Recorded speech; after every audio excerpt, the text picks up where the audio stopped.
नमस्कार। वैसे तो निवेश के बहुत सारे साधन हैं जहां पे आपने अपना एवं आपने अपनों का निवेश किया होगा।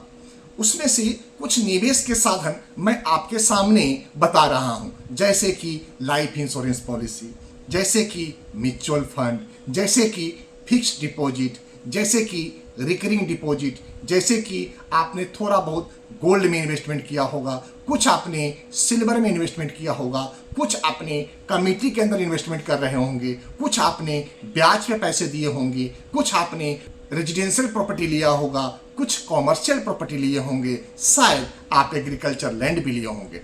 मित्रों, हम आपको लैंड के दो ऐसे बेहतरीन ऑप्शन आज बताने के लिए आए हैं जो निश्चित तौर पे आगे आने वाले समय में आपके निवेश को चार चांद लगा सकता है। तो मित्रों, उसमें पहला प्रोजेक्ट है वो है धोलेरा, अहमदाबाद, गुजरात का, जो विश्व की सबसे बेहतरीन न्यू टाउन से बन रही है। वहाँ पे चाहे आप रेजिडेंशियल लैंड लें, चाहे आप कॉमर्शियल लैंड लें, चाहे आप इंडस्ट्रियल लैंड लें, चाहे आप मिक्स लैंड यूज में लें, या किसी और तरह की एग्रीकल्चर लैंड भी अगर आप लेना चाहते हैं तो वो भी ले सकते हैं।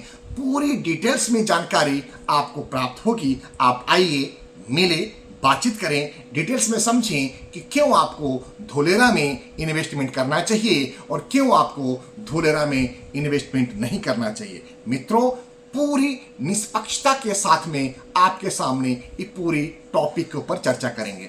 दूसरा प्रोजेक्ट मैं बता रहा हूं दोस्तों, वो है राजस्थान का अलवर जिला।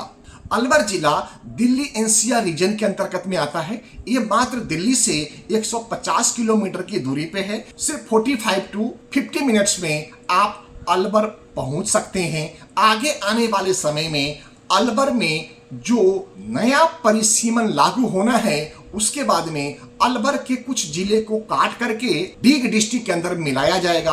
अब डीग डिस्ट्रिक्ट भरतपुर से अलग हुई डिस्ट्रिक्ट है, जिसकी संरचना 2024 में ही करी गई है।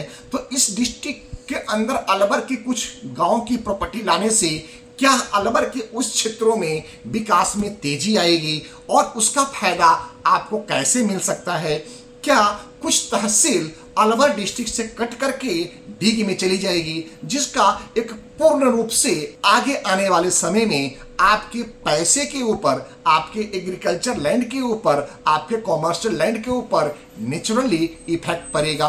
इन सभी बातों को डिटेल्स में समझने के लिए कि आपको एग्रीकल्चर लैंड में क्यों इन्वेस्टमेंट करना चाहिए, क्या एप्रिसिएशन रेट है, आगे आने वाले समय में हम एग्रीकल्चर लैंड से कैसे इनकम कमा सकते हैं, एग्रीकल्चर लैंड लेने के क्या फायदे हैं और क्या नुकसान है, तो पूरी डिटेल्स में आप जानकारी प्राप्त करें। छोटा सा फीस पे करें और मीटिंग और अपना अपॉइंटमेंट बुक करें और डिटेल्स में समझें एग्रीकल्चर लैंड के 10 फायदे और 5 नुकसान। दोस्तों, इसी के साथ आज का इस वीडियो को समाप्त करता हूं और आपसे कमेंट में आपके मन में चल रहे भाव के बारे में भी जानना चाहूंगा। तो आप अपना नाम, अपने शहर का नाम, अपना मोबाइल नंबर और अपना विषय हमें इस वीडियो के कमेंट सेक्शन में जरूर दें। हम और हमारी टीम पूरी विस्तार से आपसे बातचीत करके इस विषय में आपको डिटेल्स में जानकारी प्रदान करेगी। ध्यान रखिए, फ्री में न तो मैं जानकारी दूंगा, न तो मैं आपसे जानकारी लूंगा। नमस्कार।